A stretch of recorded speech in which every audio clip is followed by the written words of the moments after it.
آپ نے حضرت عمر بن عاص رضی اللہ تعالیٰ عنہ کا مال ضبط کر لیا اور آپ نے حمص کے گورنر کو واپس بلا کر اونٹ چرانے پر لگا دیا، لیکن کسی کو حکم عدولی کی جرات نہ ہوئی۔ الیگزینڈر نے 17 لاکھ مربع میل کا علاقہ فتح کیا، لیکن دنیا کو کوئی نظام، کوئی سسٹم نہ دے سکا، جبکہ حضرت عمر فاروق رضی اللہ تعالیٰ عنہ نے دنیا کو ایسے سسٹم دیے جو آج تک پوری دنیا میں رائج ہے۔ آپ رضی اللہ تعالیٰ عنہ نے نماز فجر میں الصلاۃ خیر من النوم کا اضافہ کرایا۔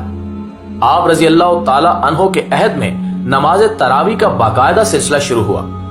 آپ رضی اللہ تعالیٰ عنہ نے شراب نوشی کی سزا مقرر کی، سنہ ہجری کا اجرا کیا، جیل کا تصور دیا، مؤذنوں کی تنخواہیں مقرر کی، مسجدوں میں روشنی کا بندوبست کرایا، پولیس کا محکمہ بنایا، ایک مکمل عدالتی نظام کی بنیاد رکھی، آبپاشی کا نظام قائم کرایا، فوجی چھاونیاں بنوائیں اور فوج کا باقاعدہ محکمہ قائم کیا۔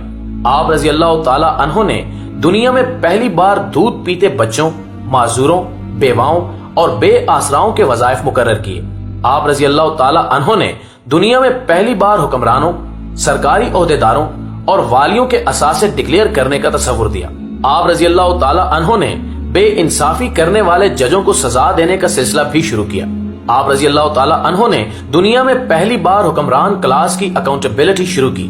آپ رضی اللہ تعالیٰ عنہ راتوں کو تجارتی قافلوں کی چوکیداری کرتے تھے۔ آپ رضی اللہ تعالیٰ عنہ فرمایا کرتے تھے کہ جو حکمران عدل کرتے ہیں وہ راتوں کو بے خوف سوتے ہیں۔ آپ رضی اللہ تعالیٰ عنہ کا فرمان تھا کہ قوم کا سردار قوم کا سچا خادم ہوتا ہے۔ آپ رضی اللہ تعالیٰ عنہ کی مہر پر لکھا تھا، عمر نصیحت کے لیے موت ہی کافی ہے۔ آپ رضی اللہ تعالیٰ عنہ کے دسترخوان پر کبھی 2 سالن نہیں رکھے گئے۔ آپ رضی اللہ تعالیٰ عنہ زمین پر سر کے نیچے اینٹ رکھ کر سو جاتے تھے۔ آپ رضی اللہ تعالیٰ عنہ